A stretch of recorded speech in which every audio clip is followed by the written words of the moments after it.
5 minute में 5 बातों को लेकर के मैं आपके बीच में एक बार फिर से हाजिर हूँ। इस बार का जो हमारा मनन चिंतन है वो दूसरा राजा उसके 18 और उसके 19वें अध्याय में आपको मिलेगा।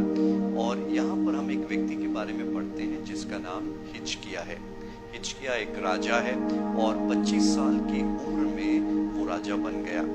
और एक और एडिशनल इंफॉर्मेशन ये है कि उसकी माँ का नाम अबिय्याह है और उसके दादाजी का नाम जकर्याह है। अब जब ये दो नाम मैंने पढ़े तो मेरे मन में ये विचार आया कि इनके बारे में एक ऐसा क्यों लिखा गया है। तब पता चला कि जकर्याह जो है वो हिजकिय्याह के परदादा के समय में वो एक सलाहकार के रूप में था और उसको दर्शन के विषय में समझ थी। और जब जकर्याह जो है जब तक वो था तब तक उजिय्याह राजा परमेश्वर की खोज में लगा रहा। मेरा ऐसा विश्वास है कि जब ये जकर्याह जब जिंदा था तो ये अवश्य होगा कि उसने अपने सारे ज्ञान को, परमेश्वर की बातों को, उसकी आज्ञाओं को अपनी बेटी में डाला होगा। और इस बेटी ने अपनी सारी बातों को अपने बेटे हिजकिय्याह के अंदर जरूर से डाला होगा।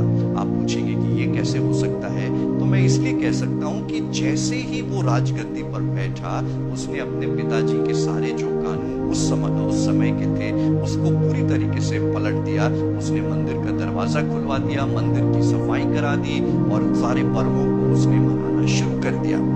जो सीखने की बात वो ये है कि ये हमारे लिए बहुत बड़ी ब्लेसिंग होगी अगर हमारे जीवन के ऊपर कुछ ऐसे लोग हैं जो हमको मेंटोर कर सकते हैं, जो हमें सही मार्ग पर चलने की शिक्षा दे सकते हैं। आज मैं आपको ये भी कहना चाहूंगा कि अगर आपने इर्द गिर्द आप देखेंगे तो जरूर एक न एक व्यक्ति आपको जरूर दिखाई देगा जिसके जीवन में आप मेंटोरशिप दिखा सकते हैं या आप उसके जीवन में गुरु का जो कर्तव्य है वो निभा सकते हैं।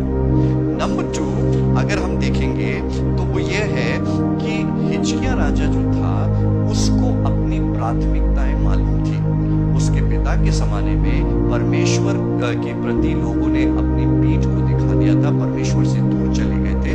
परंतु हिजकिय्याह ये समझ गया था कि जितने भी कष्ट इन लोगों के ऊपर आए हैं वो इसलिए आए हैं क्योंकि इन लोगों ने अपनी पीठ को मोड़ रखा है परमेश्वर के लिए। आते से ही उसने फिर से लोगों के मन को पलटा दिया परमेश्वर के प्रति। उसने परमेश्वर की आराधना को शुरू कर दिया, उसने परमेश्वर के पर्वों को मनाना शुरू करवा दिया पूरे यहूदा में। और इस कारण से जब उसने अपनी प्राथमिकताओं को सही किया तो परमेश्वर की बड़ी आशीष उनके लोगों पर थी। हालेलुया। आज मैं आपको इनकरेज करना चाहता हूँ दूसरी बात से, और वो ये है अपनी प्राथमिकताओं को यदि हम सही कर दें और परमेश्वर जिसका नंबर शायद तीसरा या चौथा नंबर है उसको हम आगे करके नंबर 1 पोजीशन पे करेंगे तो परमेश्वर की आशीषें हमारा इंतजार करती हैं। नंबर 3 मैं आपको बताना चाहता हूँ कि इन सब आशीषों के बाद बाइबल हमें बताती है अभी बड़ा आनंद का माहौल बन गया था, पर जैसे ही इनकी ये रिवाइवल मीटिंग्स खत्म हुई हम देखते हैं कि अशूर का राजा यरूशलेम की बाउंड्री पर घेर करके खड़ा है। सीखने की बात यह है कि चाहे हम कितने भी स्पिरिचुअल हैं, चाहे हम कितने भी बड़े व्यक्ति हैं, पर इस बात को हमको ध्यान में रखना है कि संकट का समय किसी के लिए भी आ सकता है। हालेलुया। नंबर 4 सीखने की बात यह है कि हिजकिय्याह राजा ने संकट के समय में भी यह चुनाव किया कि वह परमेश्वर पर भरोसा करेगा। ये जो अशूर का जो राजा है उसने चुनौती दे डाली और सारे जो लोगों को एक चिट्ठी के द्वारा कहला दिया कि देखो इस बार तुम्हारा परमेश्वर भी तुमको बचा नहीं सकता। परंतु ऐसे गंभीर और ऐसे भयानक समय में भी हिजकिय्याह जो है वो विश्वास में बना रहा और उसने कहा कि हम परमेश्वर पर भरोसा रखेंगे। वो और यशायाह ने मिलकर के लोगों को इनकरेज किया और कहा कि जो हमारे संग है वो उससे बढ़कर के है जो शत्रु के साथ है।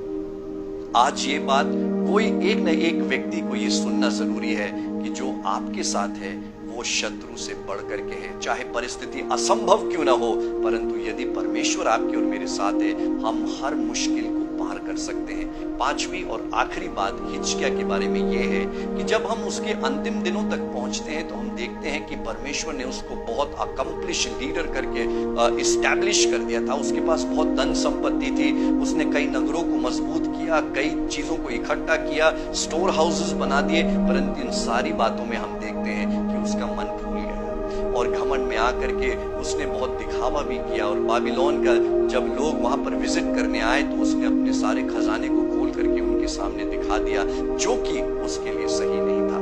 इतनी सही बिगिनिंग, परंतु एंड में आते आते एक कड़वा टेस्ट आ जाता है। मेरे प्रियो, एंड स्टार्टिंग से बहुत इंपॉर्टेंट है। हालेलुया।